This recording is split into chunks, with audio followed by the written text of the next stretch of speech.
Welcome back to the Tailosive EV podcast, ladies and gentlemen. We have brought every human being on Earth on the show today. So, Mork, thank you for joining us. Thank you for having me. How are you doing today, Mr. Center Stage? I'm doing fantastic. I'm very confused by Ford's stage of events. Well, you mentioned stage, and I was thinking F-150, they unveiled and didn't give us all the specs until May 24th, which made some people think that certain models weren't coming until 2024, just because they put 5/24. Yep. That confused everyone, so I had to make tweets and make videos about how no, they didn't say it's not till 2024. And then on May 24th, they basically announced the F-150 Lightning Pro.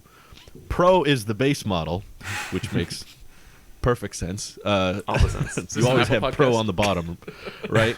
The entry-level model is always a Pro, and that one is you are able to get the extended range battery pack with the Pro model, which starts at $39,900. We still don't know how much the extended range battery pack is. We just have a lot of people doing their best guess, and everyone's now we find out through MKBHD that the F-150 Lightning range is based on a 1,000 pound payload being equipped. I'm so confused. I'm sorry, Ford. I don't understand why it's so complicated. If this is seriously the most important F-150 ever made, which I would agree with, and it's also one of the most important pickup trucks ever made, I'm sorry, Ford, you botched the announcement here. It's like... I have to agree. All of the data is everywhere. No one can figure anything out. It's almost feeling like they're being purposely, mushy on everything because they don't actually know themselves and they're hoping to figure it out quick. Can't tell. But know. I hope that, they figured out and it's actually a good truck. But from all the squishiness and confusion we have, I'm not optimistic. Yeah, I don't think it was a good call. Personally, you don't, especially if we're just talking about advertising and marketing, which Ford is okay with doing. Tesla doesn't really do that or need to because it's like the Cybertruck and we have more orders than we know what to do with. But with F-150 Lightning, you kind of want, when someone asks how far it can go on a charge, you kind of want to give them the best number you got.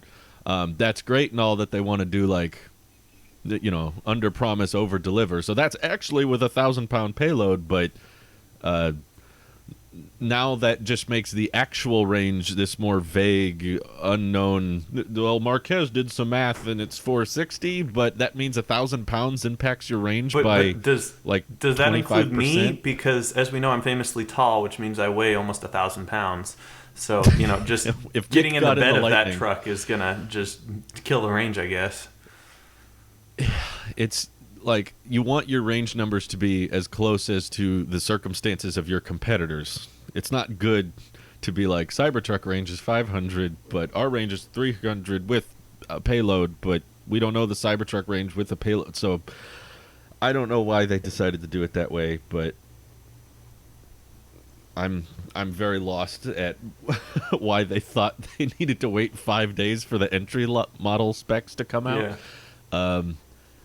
Mike, you didn't get your chance to share your thoughts on the Lightning, so I wanted to give you a shot if you wanted to go on the record of what you thought. Or sure. Carrie's opinion. It seemed like an interesting vehicle. The wife and I watched it, and she was heavily anticipating what it would be like if it would be not a Cybertruck killer, but a fantastic Cybertruck competitor. And it's kind of what we got in terms of specs and utility. I think her favorite thing is the fact that it's got all these friendly kind of knobs and switches that you see in a F-150, but it also has the electric capability and a fantastic frunk, in which I think my favorite part of it is actually it's the thing that MKBHD highlighted, which is the hidden, it's like the front, like a tailgate party where you have a cooler, except in the Mach-E, it's in the front. So is it front gate or is it frunk gate or is it trunk gate? I don't know what name to call it. That's probably my favorite feature of it, is just being able to load up a whole bunch of ice and then close the lid on it and then be able to drive wherever, and it's not taking up a whole bunch of space. Where in the Mach-E, it kind of takes up your whole frunk. So it's so cool how much space you got in the front. Yeah, I'm not really a fan of what they're doing with like the range estimates of like, oh, it's 300 miles with 1,000-pound payload capacity. It's like, okay, so what's it actually in, which I'm sure Ford will get to at some point. Nevertheless, we still have to remember that the Cybertruck numbers are still also an estimate. They expect to hit around 500 plus with their tri-motor. And so it's kind of like, okay, are they going to hit it? Are they going to be maybe 10 miles above? Are they going to be 20 miles above? What's it going to be? Determining with payload or who's in it or what's in it or what's it towing. But yeah, I'm not too happy with its towing capability, though. That's probably the biggest letdown for me. I'm famously the guy known for you want good payload capability in a truck, even though a lot of people don't tow. Yeah, I'd say it's you have still a truck though, right, metric. Mike? Like you guys use a truck. I think out of the four of us talking right now, like you are probably the guy who actually would use a truck more often than us. So this is important to get your perspective, Mike. Thank you. I appreciate that. You are important, Mike. Valuable. I'm so. Thank you, guys. I appreciate it. Anytime. Do you have answers, Randy? Do you know why they made these decisions? All I can say Oh no. is that I'm worried about the Cybertruck. Worried Worried that the Cybertruck's gonna grab Ford and drag it across my ass. Because this is the absolute most botched. Hang on, Nick told me it was all off level, so hold on. It was the absolute most botched thing that.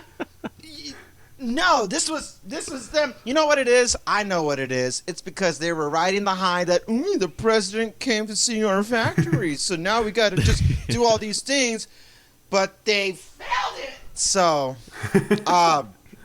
no, I honestly think this is a bunch of almost said a word, boutouage. Bourgeois. Yeah, no, this is absolute. I thought you were going to say malarkey. Hey, here's the deal, folks. Okay, it's a bunch of malarkey. Okay, so not unless you get in front of the truck. Then we can start talking about all these numbers. Yeah, Nick gets it. Yeah, you get it. Hey, Yep. Much like what Mike was saying, Brittany kind of was watching it passively, where I was like more just kind of looking at the specifics and stuff, and we were wondering like, what's going to kill it? What's going to be possibly the closest competitor to it, because it has brand recognition, it has a very loyal following, one so much that we saw what was going on Twitter with some people going back and forth because they're defending. Yeah, he knows. People, there's this loyalty that you see from like Apple and Tesla, and Ford is another one of those things where there's brand recognition and sheep-like mentality with being loyal to it. So I was hoping, I was like, all right, this is gonna be the closest competitor, because it's no Rivian, it's no up and coming. Like this is a legacy automobile that has some girth behind it, and He's got the girth. I was best-selling vehicle for many years. Yes, Not Still, just I truck. think, right now. and Just I vehicle. was so sad because this looks like when you have to do a presentation and you didn't prepare the night before, so you're winging it. That's a good what this example is. there. Or kind of like when Drew asks Randy, what's the answers, and I had to wing the last 3 minutes of this. It's kind of like that. I'm just kidding. But I think, honestly, I think we're going to see this a lot more with everybody else, that they're all they're trying to do. It's what I think we were talking about this last week, right? Where it's you have Bitcoin and you have altcoin. And altcoin's purpose is to tell you why they're better than Bitcoin. Every other manufacturer now, sole purpose is to tell you why they're better than Tesla. And because of that, they're fudging numbers left and right. Not so much, we can't prove that they're fudging it, but they clearly are not confident with what they're presenting because there's delays in reporting the information. There's just like, it could go up to... They lack confidence, the same confidence, even though it might sometimes be misguided. When Elon gets on stage, he's going to sell you that FSD is 2 weeks away. He'll sell you with that confidence.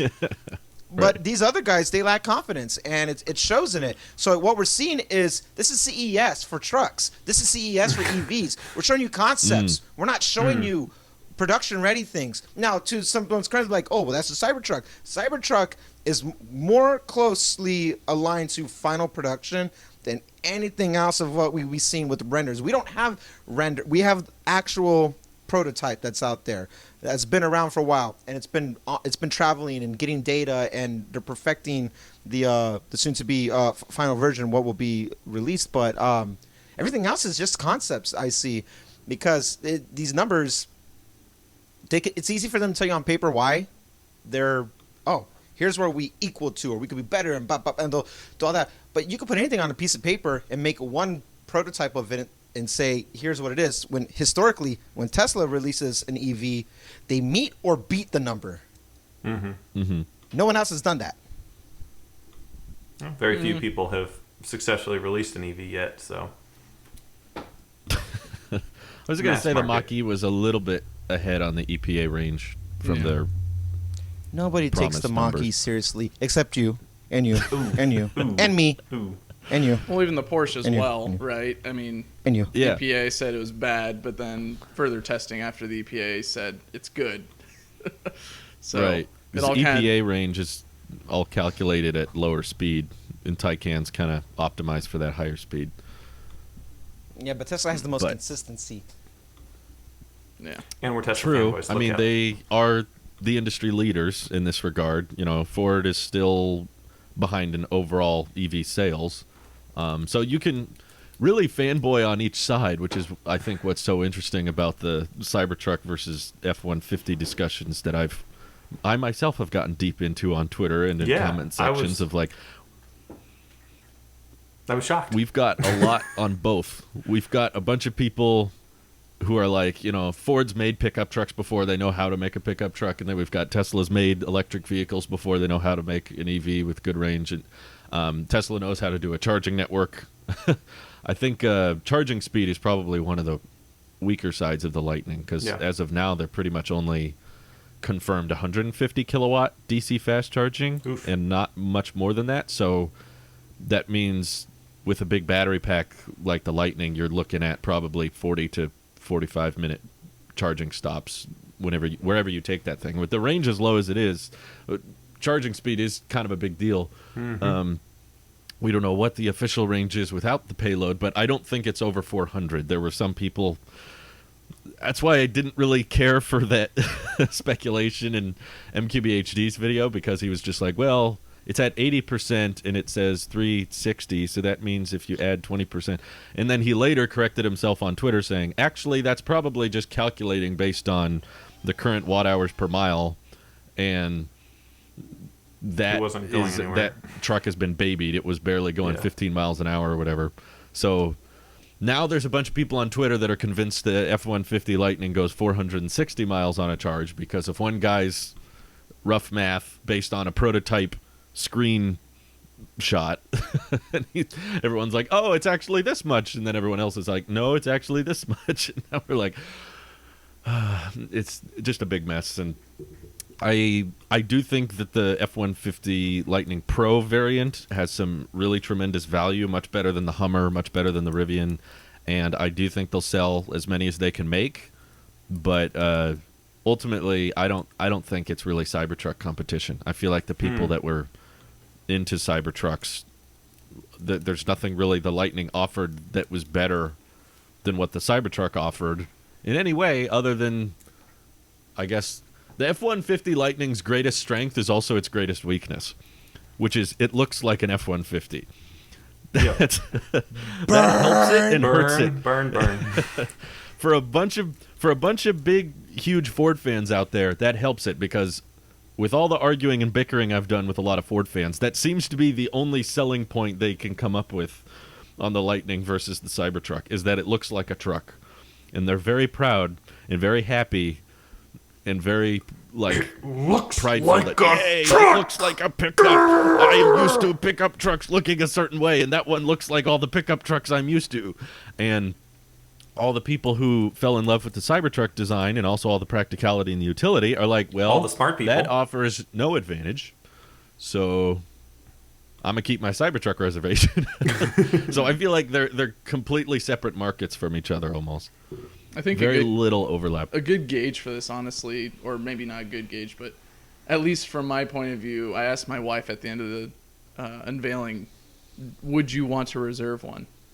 Not possibly, probably not going forward with it, but would you want to Just in reserve case. one?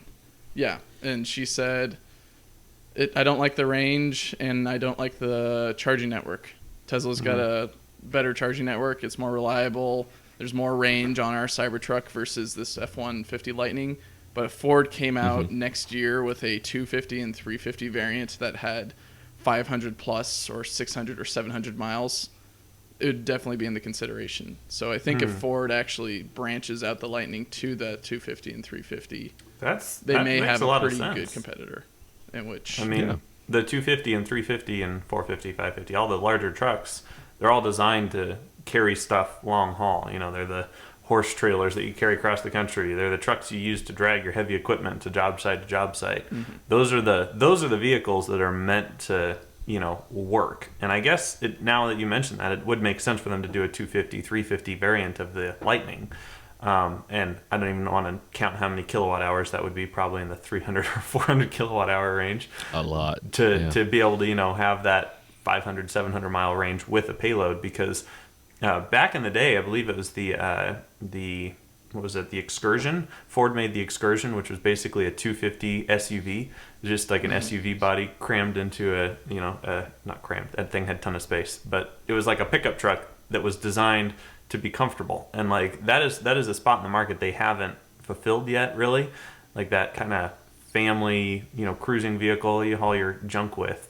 And okay, not junk, but your horse trailer and your kids and all that stuff. So like there's a ton of opportunity for those longer range ones. So you're right. I kind of didn't think about that. We need higher range also, variants. If there's one thing I think I've noticed with observing people's truckisms throughout the country now, some people we're presenting logical information about why it's like, wow, well, you know, it can haul more. It's meant to go do this and things like that. And we've done the same thing for the Cybertruck about why it's supposed to be utility first. But what Drew was saying, which I think is actually going to be why it is its biggest strength, is people get trucks just because they want trucks. They have no intention of putting stuff in their bed. They put little in their bed. I have friends. There's a lot of compensating going on in this. There is a lot of compensating. The way they're. I have friends who have I don't know trucks. if the Lightning fits that as well. I don't know I mean, either, if you wanna act like, you know, I'm a little progressive. You see, progressiveness is it's a spectrum, right? And you know, I'm a little bit progressive. I like my pickup truck, but electric. I mean, to be fair, this is the most performance-heavy F-150 ever made. This is a lot of performance. Think of that demographic, though, that loves their big, scary pickup truck, like that Raptor demographic. Are they going to like add a giant horn to it? Just add a giant horn. That's what people do. They already modify their trucks with ridiculous horns. I just wonder how much overlap there is there. I'm trying to find there'll be overlap. that demographic. Hey, listen, I know a lot of progressive fellas that also are very, you know, I like my trucks the way I like my preference. Wow, Randy. Great ending. Anyway, but wait, hang on. Let me reel it in. What I was getting at is that the smaller, weaker, and every way on paper not as good as the Cybertruck one, that the one that wouldn't be a real competitor, like what you were saying, Mike. I think that is going to actually probably do better than we might expect, because some people don't have any intention of putting stuff. The occasional, you know, Home Depot trip to put some 2x4 at most or something, like it's nothing where it's going to be like, this is a company vehicle. This is just, I want a bed for those occasions I want to go down to the lake and take my skis out or something like that. That doesn't require a lot of weight by any means of it and stuff like that. And some people just genuinely prefer beds over a car. And I think the more I'm thinking about it, I think this is actually going to perform pretty well. Scarily, but it will. And I think it's because people are comfortable with the design. One thing that we always, allude and just outright say is you're familiar with a product, and that familiarity, just like brand recognition, does do wonders. And I think Ford is going to do well with this first one. The same way I do too. Yeah. the same way that the Mach-E seems to be looking pretty nice. Like They're everywhere here in the Bay now. you see, we saw them at Fremont. I mean, that's funny to me. It was at Fremont, yeah. It's not selling better than the Model Y. I'm not saying better, but it exists. It's selling. They're out there. That's how I feel about the Lightning too. Is it's going to do well. It'll probably sell. They'll sell as many as they can make, in my opinion. I don't think they're going to have a surplus of units.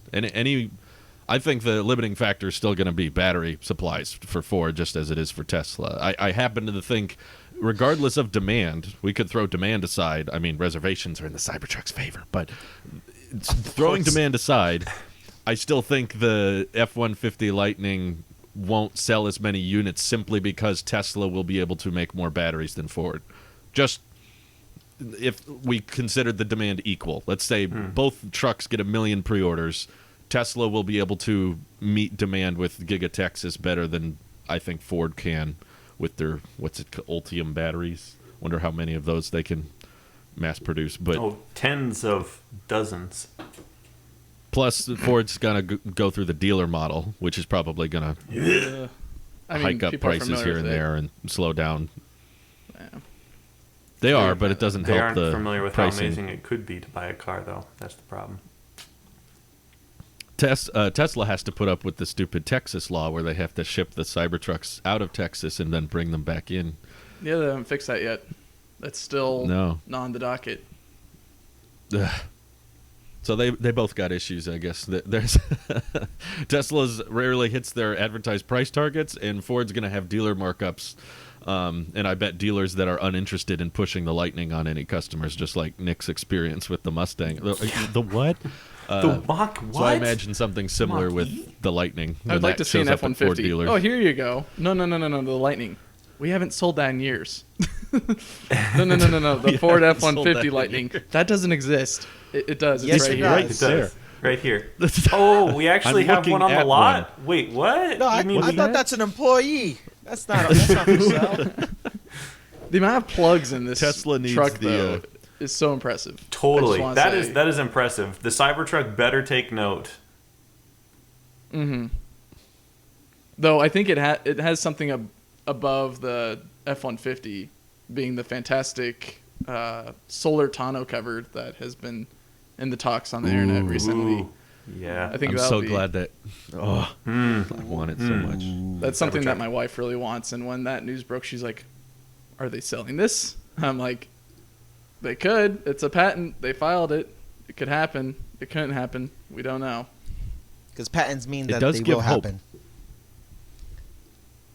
Yeah, The maybe. patent doesn't confirm it, but the patent does at least show that it's on the table. Otherwise, they wouldn't have submitted the patent in the first place. So it means that they're still talking about doing it, which gives me hope because it would fit my work life, my driving style so well because oftentimes we don't leave the house for like 5 days or even just 2 days, and we don't always drive that much. So if I knew that the Cybertruck could just charge itself up, get 30 miles in 2 days or 45 miles in 3 days, and then I go out there and that covers the daily driving habits, it would be so much fun. Really, please do it, Tesla. Please do it. I would love it so much. They have patents. No matter what it costs. Have you seen those beautiful patents there? Oof. Ooh. Oof. Yeah, I didn't know what it was going to look like when I saw the patent. As an engineering perspective, it made me a little bit happy just because my only idea of how it would look is just a giant panel that has some push rods on the side that basically prop it up and basically allows you entrance into the bed, but the solar panel can still get a nice high incidence of, or not incidence, but irradiance. I'm forgetting the word. Basically, it'll get more sunlight. Yeah. But instead, it's actually more like what the tonneau cover was that we saw before, which is a lot more discreet. And engineering-wise, it's a little bit more complicated, but it allows you to use the full bed without having this big tonneau cover kind of in the way that you kind of see Right. on F-150s and other vehicles that have those type of covers, where it's great, but you don't really get to utilize your full bed without taking it off. Mm-hmm. So, Imagine if that was standard. ooh, the solar That would be so tonneau cool. cover. If like every Cybertruck had a solar cover, that was just included. Yeah. That's kind of what's stopping us from going. We don't really want to get the first batch of Cybertruck because we already did that with the Y, and Yeah. we tackled the tailgate issue for a year almost. And so Mhm. now it's like, do we want to tackle more issues with a Tesla again? Not really. And Of course I you don't do. hear. Oh, you don't really hear much talk about how crazy quality control is with the Ys currently. So it sounds like they've gotten under control with a lot of aspects on it. So I think so. if it takes time to develop this solar tonneau cover, we would probably wait till whenever that's available and then finally pre-order, or I guess reserve that version or add that to But a Mike, reservation. Did you reserve with the truck, the Cybertruck? Did you reserve full self-driving?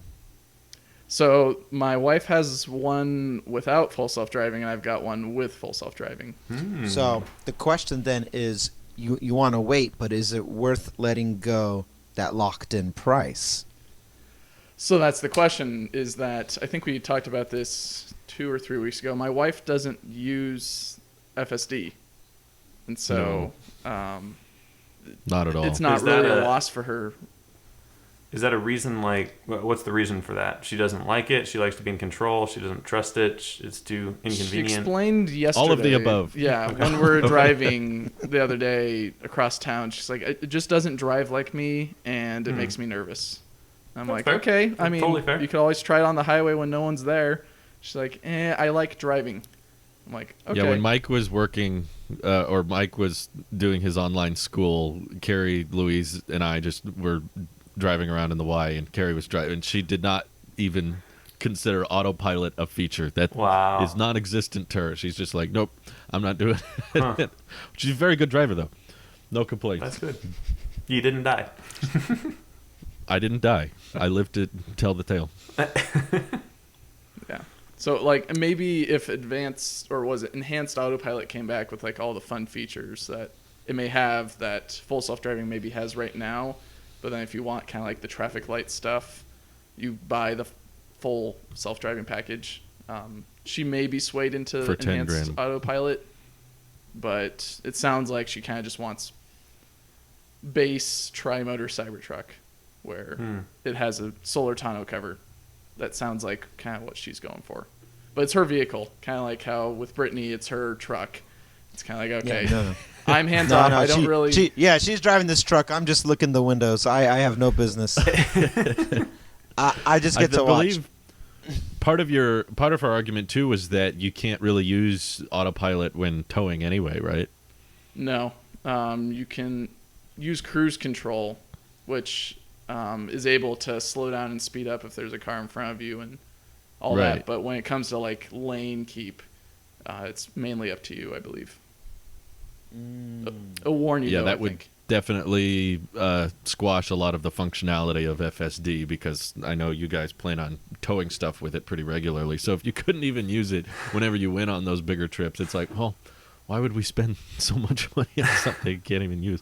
So I get it. That makes sense. Like seeing the source code rumored that the next FSD price increase is rumored to be another $4,000, so it'd be 14,000. I was just like, they have to be doing that with the subscription, because the number of people that are willing to spend that much on FSD has to be astronomically low. Like, Yeah. it has to be insanely low, the number of people that are like, all right, $14K, I can swing that just on a software package. So Would you I like just that keep lump thinking sum or broken up in 36 equal payments? 36 equal payments. Yeah, I do think it's already crazy high. Yeah. Like, I would love to see the data on FSD purchases right now, because I bet it's like flatlined. I bet they almost see no sales until they announce a price increase, and then they see a huge surge in sales, and then once the price actually goes up, then it flatlines again. So Yeah. they feel like they have to just keep raising the price because otherwise no one will buy it. Yeah, I have all my 3 reservations for the Cybertruck do have FSD on it, but I don't think I need it. The more I look at the regular autopilot, and the more I talk to people who don't really use the FSD capabilities, someone's kind of cool, from the parking lot. That'll be kind of something that I'd miss. But at the end of the day, I don't think I'm gonna be overly concerned about paying that extra $7,000, and unless I'm just flush with cash. So we'll see how Doge goes. But well, I don't know. I guess all that to say, I do think they should bring back enhanced autopilot. I think that's a good idea. I thought they were, right? There were rumors Okay. in source code of them reviving it, but it's not for sure. The source code has it failed exists still overseas, right? Yes, they have it in Europe because FSD basically does nothing there.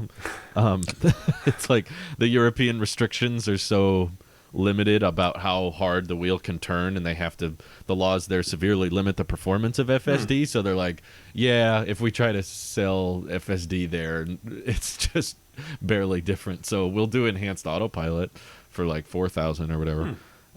But I don't understand what the advantage of not offering that here is, because I genuinely think there's a ton of people that would be willing to opt for 4K for features that exist. You spend $4,000 and you get a bunch of stuff that is available. Because but FSD, it's an upsell. It's the old upsell technique. They know that will be the most popular. There's nobody who says, oh, I don't really like it. Everybody likes it. So why not drive the cell up then get full self-driving FSD for an additional $6,000 more, and now you get you locked yourself in. $6,000. You locked yourself in. I mean, $6,000 over the course of your 72-month loan is only going to be $13 a month. That's less than a family subscription with Apple. A day.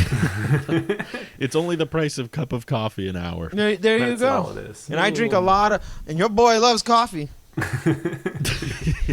Super easy, barely Yeah, I an feel like inconvenience. I'm just in the mindset that if they had enhanced autopilot for $4,000, there would be 2 to 3 times as many sales of that than there would be FSD sales for $10K. Like, I believe the total revenue would be higher if the $4,000 add-on was there than if you were to just have $10K and nothing else. Like, that's so high that there's going to be way more people that just write it off entirely. I don't think it's worth it, but Tesla might have some numbers I can't see. That's totally possible. I think they're betting on the fact that making a subscription will make them more money than doing a one-time purchase, whether it's enhanced autopilot or FSD. I wouldn't be surprised if they do a subscription of enhanced autopilot, and then they still win. They get to keep their cake and eat it too. And there was a rumor of that. Did you catch that one? Yes, and that of there being a 2-tiered subscription. Yep. No. That would make sense to me, to give options, because some people generally have no interest in FSD at all. But they were like, yeah, I'll take the enhanced autopilot every now and then. I'll that's worth $5 a month or whatever number, that's worth. It was 100, but well, to a rich person, that's like $5. Oh, okay. Yeah, it's like your insurance. Basically. No, not me, Nick. No, not me. Okay, no, cool. I mean, that's poor man logic. POTUS for over was here. looking at your Model 3 the other day, so there's oh my that. goodness! Did I tell you? Yesterday. Well, as of recording this, it was yesterday. I was next to the flight deck, and good old Air Force One just took off on the runway.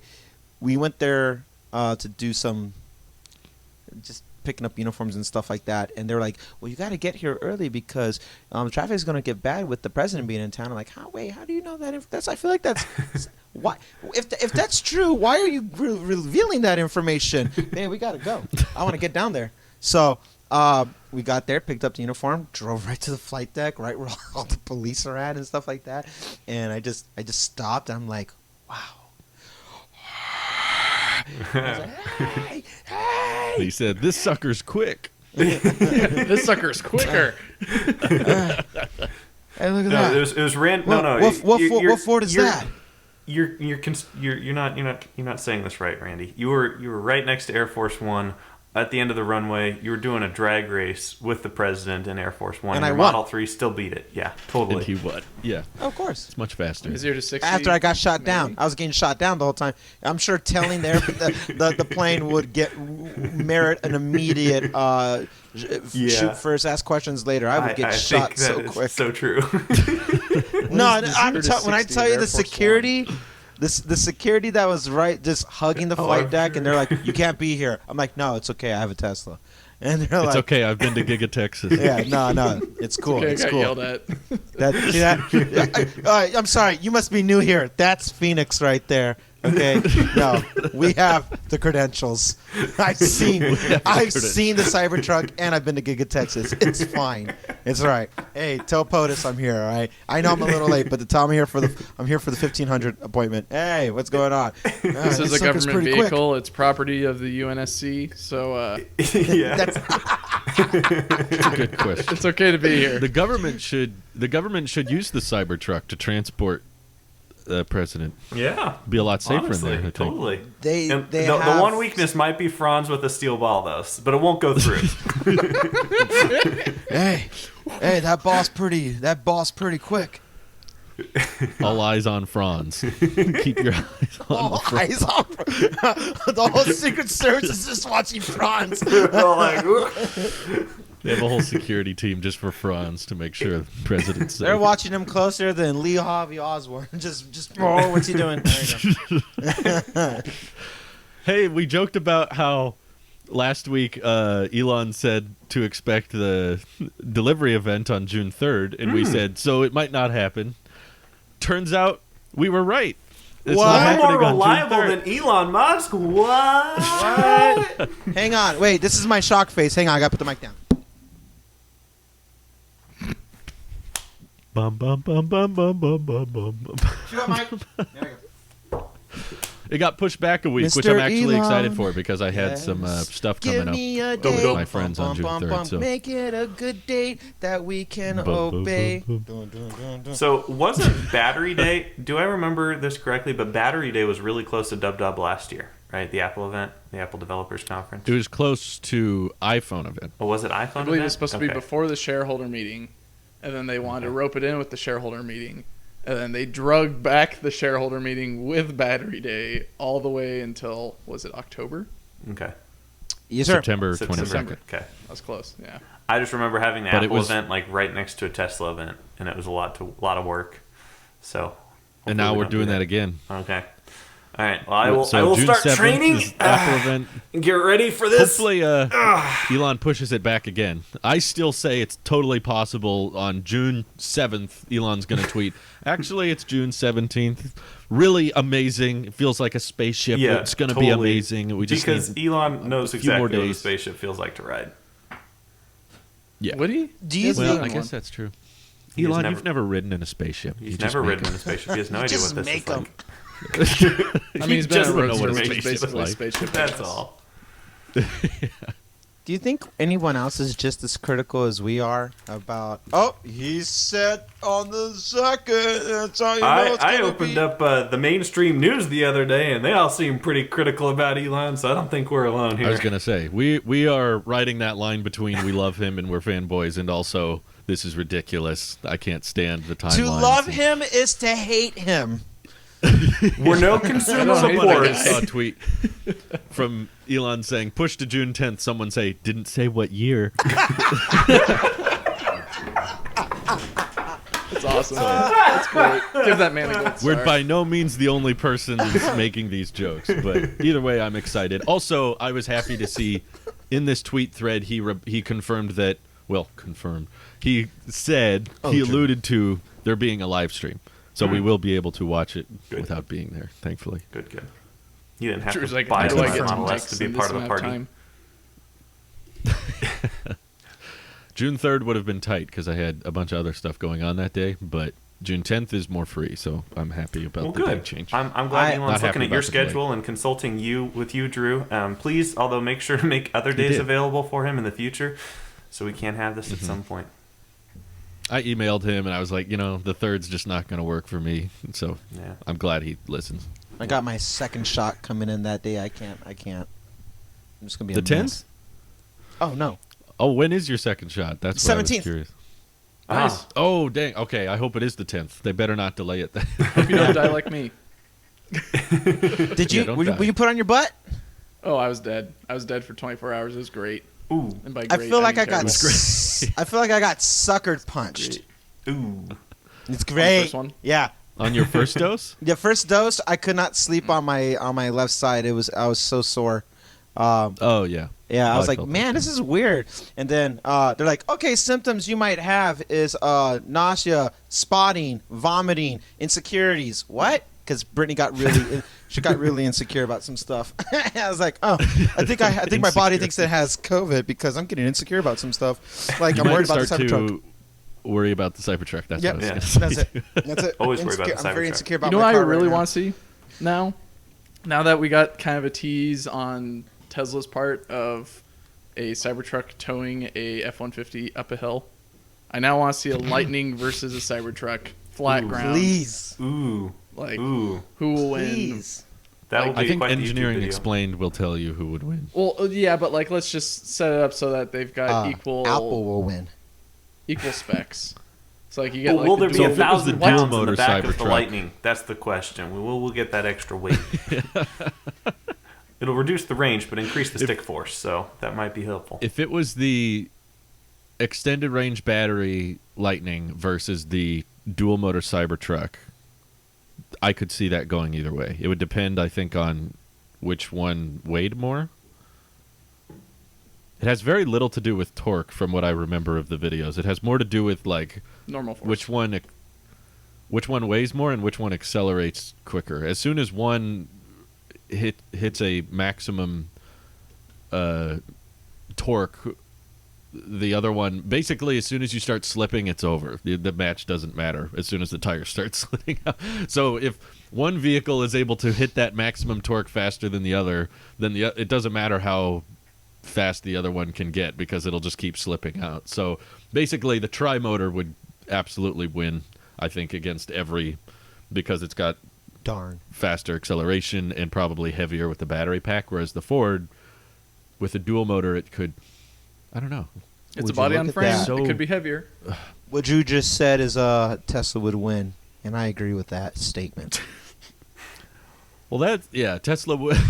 Cybertruck, I feel like a lot of people are misunderstanding. I think the tri-motor is one of the two most popular trims, if not the most Dual popular. motor. Yeah. From what I've seen, a ton of people are very interested in the truck, mainly because they have a 500-mile range option for $70,000, which still cannot be beat by any Tesla or by any non-Tesla in regards to range for price. So Price per dollar. that trim, price per dollar, that trim being so unmatched, and Ford not having anything that really rivals that is, I think, what is going to prevent it from being any kind of threat to the Cybertruck. Is it's like you don't have a tier that goes up against their most popular option. So, okay, you'll go right up against that single motor Cybertruck, which may or may not happen, but Tesla saw very quickly most people weren't reserving that one. I wonder if that'll be the same thing with the F-150, or if people don't really care about range in that regard. I feel like I feel like a lot of people reserving the Lightning don't know much about the Lightning. I just based on how non-clear the website makes things. Like if you just scrolled through that Ford webpage or watched the event, you would probably be convinced that you can get a $40,000 pickup with 300 miles of range. And I'm going to put in my reservation because those specs are great. But once they start playing with the configurator and realize, oh, in order to get a lot of those cool plug-in features and the light bars or whatever that I care about, I have to spend way more money. And also the base model goes $230 without a payload. Who knows? But yeah, I think that word will get around quick once people start driving them around and realize like, oh, these charge really slow and the range isn't that high, and the aerodynamics are not going to help with that either. So I'm curious to see anybody who's interested in the Lightning over the Cybertruck, but I haven't seen that. I basically see one or the other, but all in good time. A lot of Ford fans just saying Cybertruck won't happen. It's just I've never come out. I've seen that one a couple times. Like, yeah, boy, that's cute. Baby, I want to talk to those people really quickly.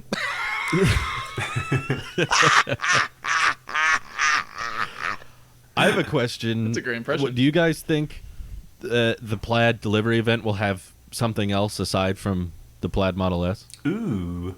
No. No, I don't. Actually, it's I'm not. gonna say yes. Okay, then go ahead. I got nothing else. We to add. have I don't. lots of things that are coming down the line. What I'm most excited to see is the Cybertruck trailer that they're gonna have. I want to see that At the event? That better come at the, the Plaid delivery Model event. S delivery event. You know, the car without a tow hitch. We better have it come. There we go. It'll just be a dark room, open with a single spotlight on the Cybertruck cargo van or cargo trailer. The door opens and out comes the Plaid Model S with Franz driving. He throws a steel And they ball. play copyrighted music that they have to change Yes. later. Of course, always. I think there might be a little something else. I don't know if it will be a Cybertruck anything, but there was a source on Twitter that said to expect more than just the Plaid Model S at the event, and they also predicted the removal of radar before Tesla formally announced it. So I was like, they know something, because I didn't think Tesla was going to remove radar this quickly. That kind of surprised me. Yeah. Yeah, I'm scared about that. No, I'm not scared. Really? I'm just not genuinely scared because my car has it, so whatever. But Are you scared they'll deactivate your radar via software? if I'm being honest, I think my rap kind of intrudes a little bit on it. So I might have been going radarless this whole time, and that's why sometimes it sucks. But just in its current state, and obviously I can only talk about current state and not the future promise of this FSD that I'll get. But it's 10 days. Beta button in 10 days. Wait, radar. I'm sorry. Now I want to talk to Drew with this one, guys. Hang on a second. I'm trying to remember when he said that. When did he say 10 days? 7 years ago. Yeah. But he didn't say which year. Roadster in 10 days. 10 days Well, from he said 10 days. He 2024. didn't say what- So I think the radar thing, if we only work off what we have today, it now that I'm not in the sunshine state, I really get kicked out of anything autonomous very quickly now. With the like right now, as we're recording right now, it is raining, borderline hailing. It feels like, but that's just how heavy these water drops are. Wow. Any visibility impairment, boom, boom, take control. I'm not doing it. It's just like I'm not going to do it at all. I can't see. Really? Yeah. It has been the more east I got, the less cares my FSD has given. No, I'm not doing it. And Wow. it's That's sad. We've talked about it before, and you covered it on your on in a video earlier this week. There are some benefits with having just radar because there are things that we just can't see, and the cameras can and do get obstructed pretty easily right now. Like if we did something with the camera system to make it better, just to give me the warm and fuzzies, personally, I would prefer that. But I think beefed up resolution or infrared. Yeah. Being able to see better at Please. in the fog or the I like or some kind of hydrophobic, some way to get the water or rain off there better, because that's the situation I keep hearing about. This is important to people have saying, like, redundancies, it's not flawless now. Yeah. So why are we taking away hardware if because FSD I is get, flawless. Oh, okay. Yeah. I get people saying, like, it can make the car cheaper and that the car gets more expensive. But the best part is no part. You can make the vehicles more affordably, and there's a supply chain issue that I might not know about. Maybe there's a shortage of radar sensors, and this helps Tesla accelerate something. We don't know for sure, but the way I see it is your system was not working flawlessly with radar, And I see a lot of people saying, like, humans don't have radar. And I'm like, yeah, we suck. We crash into each other and die, like, all the time. That's not a good... You shouldn't It's our use the favorite example pastime. of humans...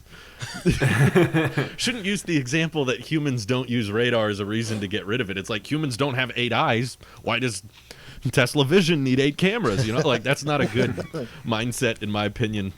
It's becoming Cars. We don't the need movie radar. now. Yeah, I want the vehicle to have better than human advantage hardware. You know, they should be able to see things and have sensors that are way better than a human, because it's not a human, and it's not going to be able to move its head around or, you know, call a tow truck or, you know, contextually understand how to change based on your environment. It's artificial intelligence, which is getting better, but yeah, to me, it feels premature to remove it. I know that in most probably in California, Tesla Vision will be flawless and work perfectly fine. But it's more of those edge cases that Randy's now experiencing, and probably a lot more people on the East Coast with I want to come home. harsher weather. I want to come home. Poor Randy. I'm sure it works great 90% of the time, but what I'm really worried about, Is the and Cybertruck. probably something shareholders... No, Cybertruck I feel great about. No worries at all. But what reservation holders should be worried about is Tesla taking out I think it's potentially easy to say, like a safety piece of hardware that was used for automatic braking and used for seeing through fog and thick environments.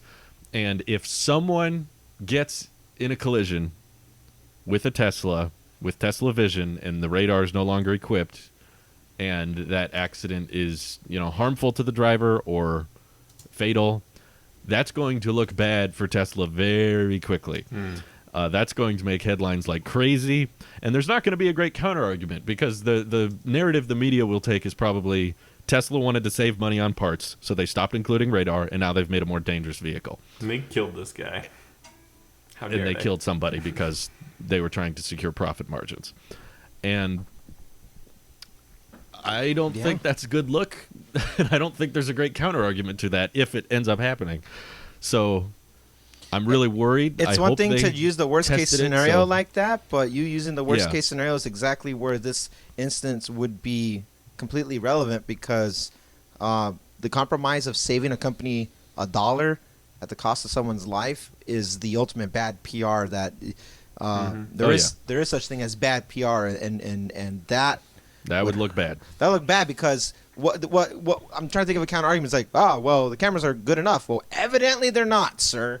And We've got evidence. If there's any, doesn't matter how rare it is, even if it's 0.001% of chances where it proves that radar was safer and that resulted in not being able to save someone's life, then yeah, that narrative will never go away. Okay, well, That'll I'm be sorry. If you're going to use everywhere. that kind of argument, I mean, I'm in support of Tesla removing radar for other reasons, but if you're going to use that line of logic, unfortunately, you can apply that to LiDAR, to, you know, sticking a bubble wrap cushion around the car, to, like, all of But these those aren't other... things they did.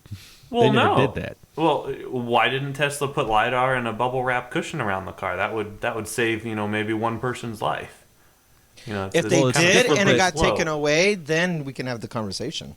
It's taking something away. That was Yeah. different from they've done it for years and they achieved all their 5-star safety ratings with radar and then True. took it away and then safety got worse. That's, I think, different from why didn't they do this? Because it's like, well, we still made the safest vehicle on the road without it, and it's not as standard as a thing, in my opinion, in the auto industry. Like LiDAR isn't a super common.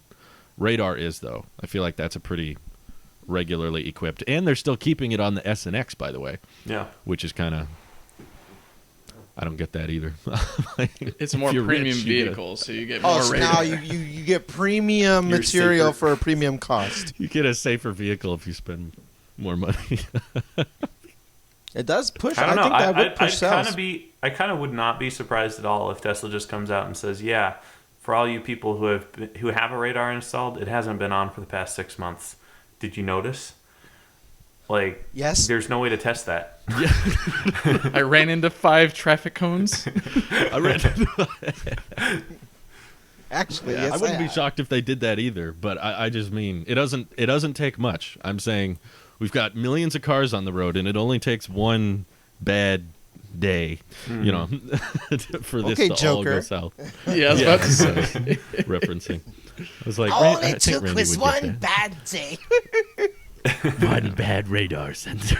I would think the only the thing that's maybe standing between the occupant's death and radar is the vehicle's crumple zones and the safety of that. Being able to design that better to where these new not mega castings, but you see the ones being popped out of Giga Texas for the Model Y. If they make those somehow safer, you could potentially save lives structurally.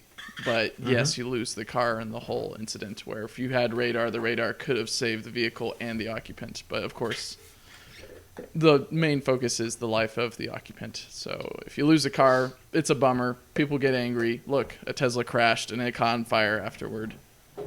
Bad PR, but at least the occupant's alive. So Is this going to argument be for enabling them to push the industry forward a little bit more? Removing radar? Making them trust vision more, make vision better? I wouldn't think so, looking at the Lucid Air, right? Because that thing's got LiDAR, radar, cameras, and everything. Yes, it's a It has magnitude one of those higher blind in price. person sticks, going down the highway. Yeah, has a stick in front of it going back and forth. Walking canes, that's the word. Walking canes. It's a luxury feature.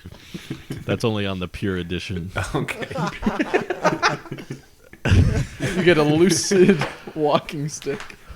I don't know. Time will tell. I feel like if crashes and safety doesn't take any type of uptick, if it goes down after they remove radar, then probably it helps kind of push the industry forward. But even if it's slight, even if it's 0.1% higher with vision instead of radar, I'm fine with when you're on the FSD beta, when you're doing that type of thing, just ignoring radar, just cut it off on the software level and say, don't listen to that. But when you run into the situations like Randy is, and I'm sure countless others, when you're in low visibility or the rain is coming down hard or the cameras are obstructed by sunlight or some kind of issue arises, just being okay, now let's use the radar because cameras are not working. I think redundancy for the argument of safety is a good thing. You can keep around a redundant system if it helps the vehicle become safer. If we're just talking about speedometer behind the steering wheel versus on the center display, I'm it's not really I don't really see that as a safety thing. It's a cost saving. Saves us time and having to put a whole screen there, that costs too much money. But if it's the cameras are messed up, so now the car can't tell what's in front of it, that I'm okay having redundancy with. And because this vision isn't flawless, I'm I don't know if we should be removing hardware if we're still having all these vision issues. Hopefully it gets better, but yeah. So, to play time will devil's tell. advocate here real quick, how safe does it need to be? Safer than it was yesterday. Okay. That's the way I But- see it. It's but- as long as Right we're answer. not going away from safety. Okay. So if it stays consistent in its safety within a small margin of error, you would say that is not a huge detriment, but it's not necessarily pushing safety in a better direction? Because I want I'd to say draw a if it's- parallel here. Even if it's going up slightly, that's a bad thing because it's Safety instantly is- putting Tesla in the sphere of we'll prioritize our profit margins over safety, even if it goes slightly up. Okay. All right. So let me draw a parallel here. So back in the day, people didn't trust jet engines, especially jet engines over oceans, and so they had this whole safety rating system where you had to have basically double redundancy engines. So the plane had to be able to fly with half of the engines not working for a certain number of miles or hours. 60 minutes was the original rating certification that they'd give. And so that meant that back in the old days, in the 60s, before jet engines got more reliable, planes either A, had to have 4 jet engines, which was hugely inefficient gas-wise, and it really kept Right. the price of air travel up. But it also meant that they had to fly these inefficient routes that kind of go over Greenland over to the UK because they had to stay within 60 minutes of an airport in case of something going wrong. And in the I think Mustard did a video on this, but yeah. Mustard and many other creators have. But over the years, jet engines got a little bit safer, and so they removed one of the engines, and they went to tri-jet configurations with a jet over the tail, the DC-10, the Lockheed TriStar. Those jets were a little bit less safer in the conventional sense, where you count up the number of engines. You say 1, 2, 3, 4, 1, 2, 3. It's less engines. It has to be less safe, right? Well, those engines were the next generation engines. They were a new generation of engines that were better designed, better manufactured, and meant to have fewer failure points. And so over the years, 3 engines even became inefficient, right? And so now we're down to 2 engines. And guess what? The number of people who die in airplanes every year is fairly low. It happens, and they're big events, right? Like, it's a tragedy. Any life lost is a tragedy, but it happens in life. And I guess my question is, like, at what point? I think, for myself, I think we've reached the point where I'm comfortable with them removing one engine and trusting vision a little bit more. If we still have some redundancy, there's still a driver in control. You can still hit the brakes. It's not like they're removing the steering wheel or anything. I they want yet they're making a yoke, but that's besides the point. So I don't know. I feel like this is a good time to test the water a little bit, and if it doesn't work, then we can add the radar back in. But I don't know. Like, there was definitely that transition period with airliners, where 4 engines was, some people wouldn't fly on 3-engine jets. They're like, that's not as safe as a 4-engine jet, not realizing that those 3 engines on the 3-engine jet were a lot safer than the 4 engines on the 4-engine jet. Hey, Nick, I got a question for you. Is this in the context that you're trying to save Tesla money or make a cheaper variant of the vehicle? Make a cheaper variant. 100% make a cheaper variant. Bring that cost right back down to the consumer. Because what happened with air travel was a lot of expense was spent in this extra engine's worth of gas and this inefficient flight route. And once they were able to remove those, I'm not saying it's the only reason, but it was one of the contributing factors to bringing hopping the pond air travel down to the masses, where anyone can do it for a holiday. So I don't know. There's a balance to be made there, and I don't pretend to know what that answer is, but I'm willing to trust Tesla. I do agree there's a balance. Take the wheel. Elon, take the wheel. I do agree there's a balance. I would just say it's not as quite on the same scale, apples to apples, as the airline thing, because those engines they designed had to be re-engineered and retested to be proven to be more reliable. And there was a lot of rigorous testing those engines went through before they started saying, okay, you can do 3 or 2 engines on a over ocean. As far as we know, that we can see, Tesla did nothing with the camera system or the FSD chip. No, this is the exact I think same they've cameras. been doing it for the past 2 years. I mean, they've been improving the FSD chip and the vision capability of being able to identify different objects. I'd agree has been improving over months and months. But yeah, it's not as stark as it's not a big change that you see in airline engines, where it's like, oh yeah, of course you can see a bunch of the failure points and inefficiencies with this Rolls-Royce type of engine. And I also then you move to the next generation. Yeah. I want to play devil's advocate to the devil's advocate here. So you're going to play angel's advocate? Look out, Randy. I was going to say the cost of radar relative to the price of the car is very small compared to an engine to a plane. Yes. But every that point was matters. what I was going to bring up. He took my devil's advocate away. Dang it. But okay, well here's let me present another one. Another devil's advocate. How does it feel knowing that you're a commie, Nick? No, I'm just kidding. What? Jeez. So what did you just call me, Randy? Oh I said you're a beautiful soul, and the earth, the world doesn't deserve you. Okay, favorite color is red. That's what I thought you said. I was just the AirPod had a little static. Leighton's Starlink is acting up for Drew, and it affected the whole call. Also, if having radar, here's my stance. I take with radar and cameras and the whole thing. If it just makes for a more seamless experience when it comes to letting the computer drive, because at the end of the day, it's all about the computer driving. Whether you have sensors or not, that part is so minuscule. So many people have cars. I had cars. Everyone's driven a car that does not have sensors on it, and we got by just fine. We're hyper focused on the radar thing because of the the driving capabilities when it's in FSD. If we can have a seamless integration between the two, and it turns out that the cameras work just as well in its final version, whatever that first release looks like, and you don't need the sensor, then I think approaching it and saying like we're going to start phasing them out, or maybe start with the lower end models to say that it's not even utilizing it, would be a whole different conversation than what the masses are driving around right now and having to experience these weird little hiccups with it, with the radar. And now I feel like just with using radar and the camera and stuff like that, it's not as seamless as a transition for me when I have to take control of the steering wheel because of rain or just fog, or the sun is hitting me in a weird spot and now also my pillar is blocked. So focusing on the seamless integration between the two, I feel like is the driving force when it comes to FSD, because you need, as the driver, as the pilot of this vehicle, you need to feel comfortable and safe enough to operate it. No wonder, Mike and my wife, they're like, I want nothing to do with it. There's a inherent distrust when it comes to letting a computer trust us. And me telling Brittany, hey, there's no more radar on it, they're taking it away, so Cybertruck might not have it, makes her like, man, screw self-drive.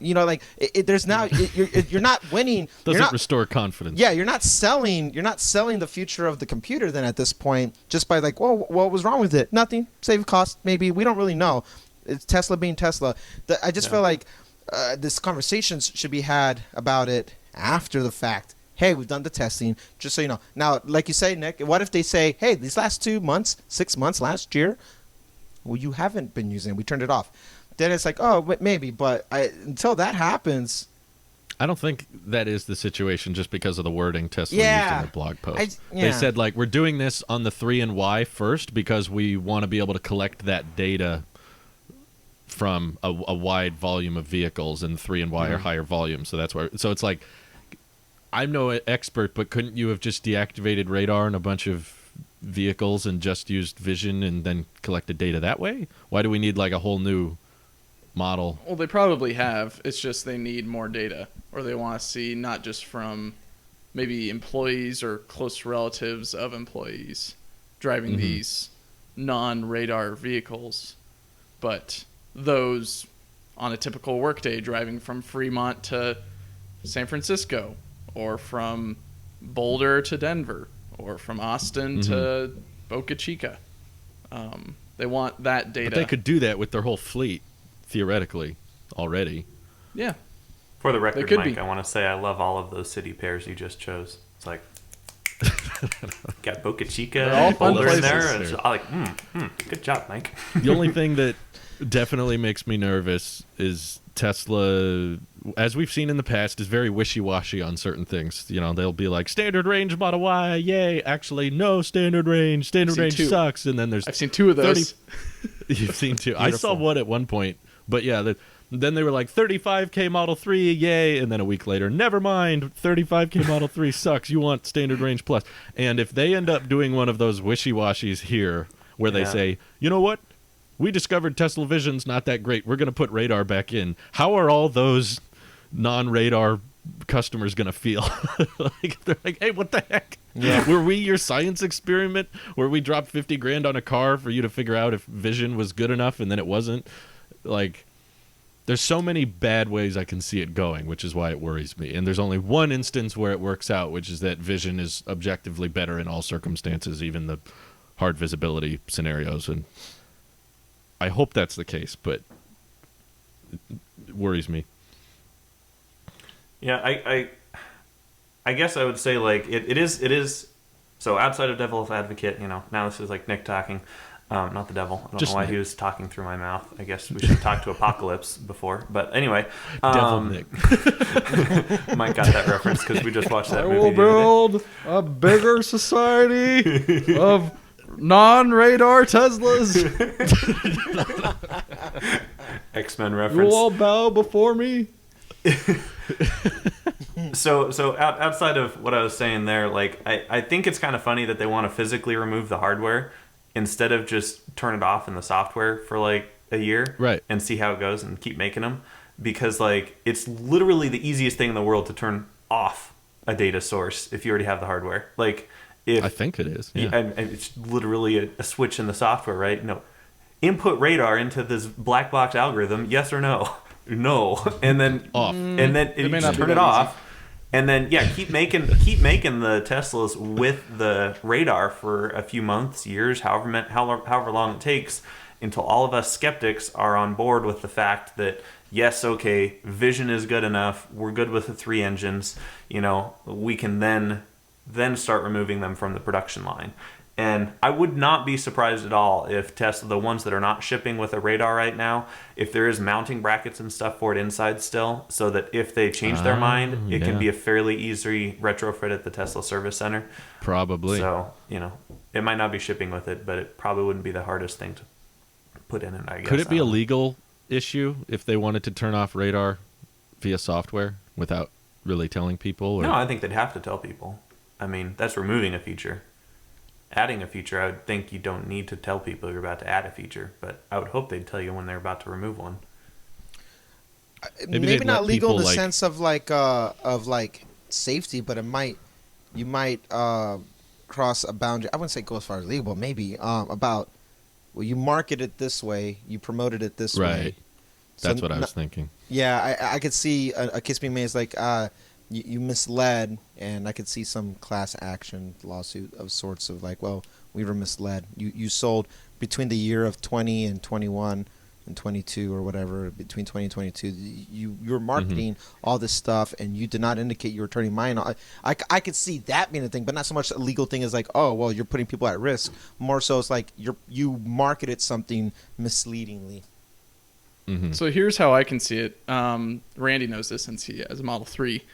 Whenever we get an update, it gives a nice little page on the front screen of, here's the changes made in the update. Usually it's minor bug issue like resolutions. There's just one bug. There's a radar sensor in the car. We turned it off. No, but in this case it would be because it's a catalog. It's a whole catalog that you can look at of these changes. A switch was on that wasn't supposed to be, so we turned it off. Oops. What I'm getting at is it's a whole entire catalog that you can look at about all these different changes that happened, like I believe months and years ago, if I'm correct. Yeah. I'll have to check and look at my why. But you can do that with this radar change of, oh, we've turned off the radar sensors in your vehicle, and we're because of the improvement of Tesla Vision. By that. You what? Yeah, but it's still like it's still a way of communicating to the masses who own these vehicles that yes, this is a change. We've made it. You've been informed. You cannot. Yeah, you can go. You can look back at the log and see previous updates and stuff like that. And even more so, I think in a more recent one, they archive it a little bit cleaner, where it's just scrolling down instead of just like, oh, this was the last major update. Now it's like tabs. I was actually looking at the record. Switch, like a toggle. Yeah. Radar off. Off, on. Update. Minor bug fix. Yeah. Turn it off by default and put it in the patch notes, but then let people turn it back on if they feel like it. There you go. Yeah, that would work. I'm guessing the reason they didn't do that is because there's massive supply chain issues, and maybe radar was in short supply, and they were like, let's just throw radar out, because then we could ship our cars faster, which... If it's truly safer with vision, then that's fine. But if not, it could go really poorly. I'd also feel very different if the car actually got cheaper after they removed it. If there was even a $500 price decrease after they removed radar, I'd be like, cool. They passed that savings on to the customer. But it was the opposite. We got a $500 increase. I was like, well, you got to keep in mind the price of everything's been going up quite a bit. So, maybe they were keeping it the same. Have stayed the same. No. Maybe it was supposed to be $1,000 increase, but since they dropped the radar, it was only a $500 increase. It was supposed to be a $5,000 increase. You could tell that Nick used to work for a company and in the marketing department. You got. See, this negative is actually a positive. What are my strengths? I don't have any. They're all weaknesses. Or strike that, reverse it. It's like the Bitcoin decision. That was actually really smart both It was ways. totally What would you smart. say one of your weaknesses are? I'm too honest. Well, I don't think that's a weakness. Well, I don't give a crap I work what you too think. hard. I care too much. I'm too darn honest. Way too good. Anyway, do we have any closing thoughts? Elon, take the wheel. I'd say Rivian better watch their backs. It seems like the Yeah. F-150 Lightning is striking, and they are a little bit too close to the... And We they're just delayed came up with again. the title for this episode. Thank you, Mike. Lightning is striking. I'm writing There it we down. go. They say stay in Rivian- your lane, boy. Lane, Rivian should boy. be afraid of the lightning. But we go Well, where that we plus want to. kind of what Nick mentioned earlier, like with the... not the expedition, was it? I forget. The Excursion. Lord.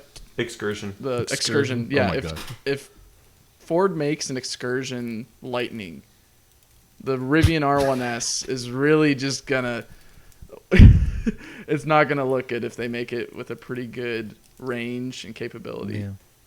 So Yeah, Rivian might have to lean into their 400-mile range option because Ford doesn't have that. So I definitely have to Maybe say they I'm, could- I'm worried about the Rivian. I'm worried about the Rivian. Lordstown too. You guys are. Yeah, we're all worried about them. I don't mean to be rude, but you guys are screwed. When the They have a lightning great came out, chef. Like, they have a great chef. They'll be fine. They have the best cook in the industry. How about you, Randy? Any closing thoughts? No, I agree about the Rivian statement. Actually, that's a perfect way to close out. That is true. That is very true. It's getting Watch getting a your little too backs. close. Yeah, Tank turn can only take you so far. yeah. Keep that in mind, Big Homer. 180 in a different See, like- direction. F-150 Lightning owners explaining why the Lightning is functional, and then the Rivian person is like, "Tank turn." They're just spinning. And then all the Hummer, can all you the do Hummer this? people are driving crabways. The Hummer people. And then the Yeah. Cybertruck guys are just busting through all of them because it's indestructible. The Cybertruck breaks Oh through my a God! cement wall. Oh my god. And then the Monkey GMC EV SUV just crashes down from the sky and explodes on the ground. It comes and hits the ground. Thank you for watching, everybody. Hope you have an excellent week. Hopefully, Model S deliveries Actually, start no. at some I hope you have a point. terrible week until you listen to the Wow. Fearless of Tech Thanks, podcast, Nick. which will make it amazing. Devil Nick is back. You communist. Oh, we'll clap. Bye. Bye. Bye.